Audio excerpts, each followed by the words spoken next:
안녕하세요. 보험사관학교 박푸름입니다. 여러분 인생에 있어 가장 중요한 보험 딱 하나만 꼽으라면 무엇을 선택하시겠어요? 아마 많은 분들이 실손보험을 떠올리실 텐데요. 우리나라 국민의 약 75%가 가입한 제2의 국민건강보험이라 불리는 대표적인 보험입니다. 최근에 이 실손보험의 개혁에 대한 이슈로 많은 사람들이 관심을 갖고 있기도 합니다. 오랫동안 가입했던 실손보험이죠. 혜택도 많이 못 받았는데 실손보험을 바꿔야 된다. 너무 억울하겠죠. 혜택을 잘 몰라서 제대로 활용하지 못한 채 매달 보험료만 꼬박꼬박 내고 계신 분들이 엄청 많거든요. 그래서 지금부터라도 너무 늦지 않게 실손보험을 200% 활용할 수 있는 4가지 꿀팁을 준비했어요. 영상 저장해 두셨다가 꼭 필요할 때 다시 보시고요. 구독과 좋아요는 공짜인 거 아시죠? 한 번씩 부탁드립니다. 우선 실손보험이 무엇인지부터 간단히 짚어볼게요. 실손보험은 병원에서 실제 지출한 의료비를 일부 돌려받는 보험입니다. 건강보험에서 보장되는 급여 항목뿐만 아니라 보장되지 않는 비급여 항목까지 일부 보상받을 수 있죠. 가입 시기에 따라 1에서 4세대로 나뉘는데 2021년 7월 이후 가입자는 모두 4세대에 해당합니다. 세대별 특징이 달라서 복잡해 보이지만 지금부터 차근차근 따라오시면 어렵지 않게 이해하실 수 있을 거예요. 실손보험 활용 꿀팁 첫 번째, 바로 연간 자기부담금 한도 활용하기입니다. 4세대 이전 실손보험은 연간 자기부담금 한도 200만 원이라는 아주 좋은 혜택이 있어요. 급여, 비급여를 포함하여 5천만 원 한도 내에서 4,800만 원까지는 전부 보장받을 수 있는데요. 예를 들어 2012년 실손보험을 가입한 분이 병원비로 5천만 원이 나왔다고 해볼게요. 자기부담금 10%를 계산하면 원래는 500만 원을 내야 하지만 연간 한도가 적용되면 200만 원만 부담하고 나머지 4,800만 원을 보장받는 겁니다. 여기서 연간 기준은 1월 1일부터 12월 31일이 아니라 매년 계약일 기준이고요. 그런데 주의할 점, 4세대 실비는 이 내용이 달라졌어요. 연간 자기부담금 한도 200만 원이 급여 항목에만 적용되고 비급여 항목엔 적용되지 않습니다.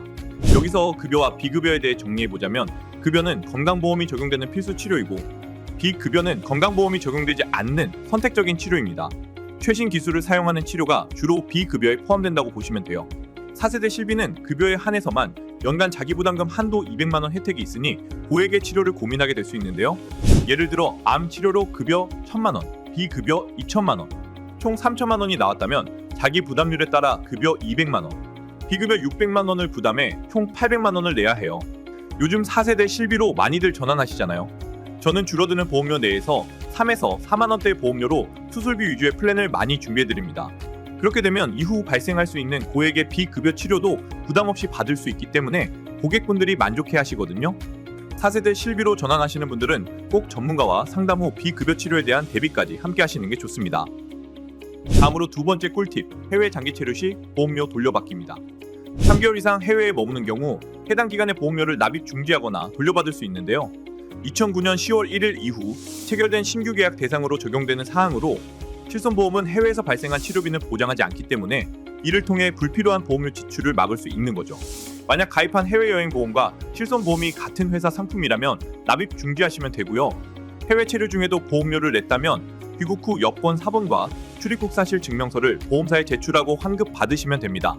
해외에 오래 있지만 중간중간에 한국에 다시 머물렀다가 또 해외에 나가느라 어쩔 수 없이 실손보험을 계속 유지하셨던 분들도 실손보험료 환급 받으시기 바랍니다. 실손보험 활용 꿀팁 세 번째는 단체, 개인 실손중복 가입 시 하나 중지하기입니다. 개인적으로 가입한 실손보험과 회사에서 제공하는 단체 실손보험을 동시에 가진 분들이 있죠.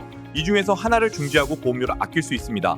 예전에는 개인 실비만 중지가 가능했지만 2023년부터 단체 실비도 중지할 수 있게 바뀌었어요.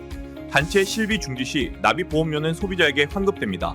그런데 실손보험은 하나만 있으면 충분하다고 해서 회사 것만 유지했는데 만약 회사를 오래 다니다가 퇴직하면 실손보험은 어떻게 되느냐? 두 가지 방법이 있는데요. 첫 번째는 회사 실비를 개인 실비로 전환하는 방법입니다. 퇴사 후 1개월 이내 개인 실비로 전환할 수 있습니다. 다만 전제 조건이 있어요. 직전 5년간 보험금 수령액이 200만 원 이하여야 하고요. 암, 뇌, 심장 질환 같은 10대 중대 질환 발병 이력이 없어야 해요. 만약 퇴사 직전에 중대 질환에 걸렸다면 개인 실비 전환이 안 될 뿐더러 비싼 유병자 실비를 가입해야 하는 상황이 올 수 있다는 점 꼭 기억해 두셔야 합니다. 두 번째 방법은 납입 중지를 했던 개인 실비를 부활시키는 거예요.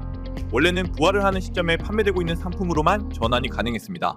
만약 납입을 오랫동안 중지를 하다가 나중에 6세대 실비 보험이 판매되는 시기에 부활을 한다면 6세대로만 부활이 가능했다는 거죠. 그러나 2023년부터는 납입 중지했던 것과 동일한 상품으로도 부활할 수 있도록 변경되었으니 선택폭이 넓어졌다는 장점이 있습니다. 여기서 가끔 이런 질문이 나와요. 혹시 개인 실비랑 단체 실비를 둘 다 유지하면 보장을 더 받을 수 있나요?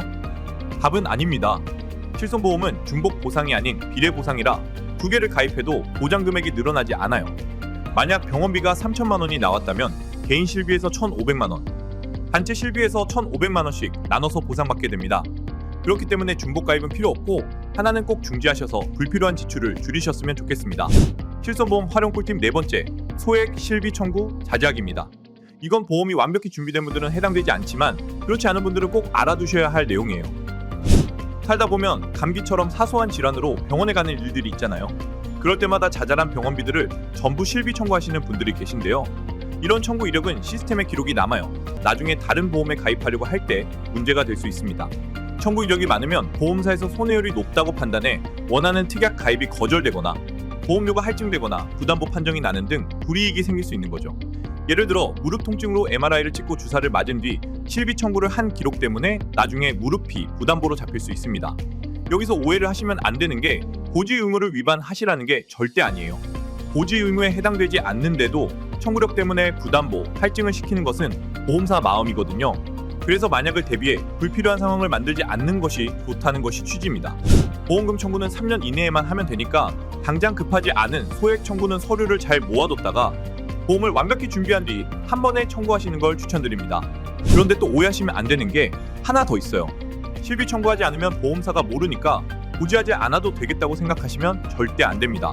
불필요한 청구력을 남기지 말자는 것이지 고지 대상에 해당된다면 실비 청구 여부와 상관없이 반드시 고지하셔야 해요. 최근 3개월 이내 병원 방문 이력, 1년 이내 추가 검사나 재검사, 30일 이상 약 복용 등 여기에 해당되는 부분은 무조건 고지해야 하는 항목입니다. 헷갈리신다고요? 만약 2년 전 당뇨 진단을 받았다면 실비 청구 여부와 상관없이 고지해야 합니다. 그런데 2년 전 허리가 삐끗해서 도수 치료를 5번 받았다고 해볼게요. 이런 경우라면 같은 원인으로 계속하여 7일 이상 치료한 경우가 아니니까 고지할 필요는 없겠죠. 하지만 실비 청구를 5번 모두 했다면 보험사에서 기록에 따라 문제 삼을 가능성이 있기 때문에 유념하셔야 한다고 말씀드리는 겁니다. 여기까지 많은 분들이 잘 모르시는 실손보험 활용법에 대해 말씀드렸는데요. 제발 더 늦기 전에 실손보험을 200% 활용하시고 주변 분들에게 이 영상 공유하셔서 많은 분들이 숨은 보험 지식을 알게 되셨으면 좋겠습니다. 사실 이런 정보들은 보험 전문가가 아니면 알기 어려운 게 사실입니다. 실손보험뿐만 아니라 어떤 보험이든 믿을 수 있는 전문가와 꼼꼼하게 점검하는 게 중요해요. 보험 가입 상담만 하는 게 아닙니다. EBS 라디오에서 보험 전문가로 상담했던 경험을 바탕으로 기존 보험에 대한 점검, 보험금 청구에 대한 도움 등 많은 도움 드리고 있으니까요. 카카오톡 보험사관학교 채널이나 제 번호로 언제든 편하게 연락을 주세요. 시청해주셔서 감사드리고요. 다음에 더 좋은 영상으로 찾아뵙겠습니다.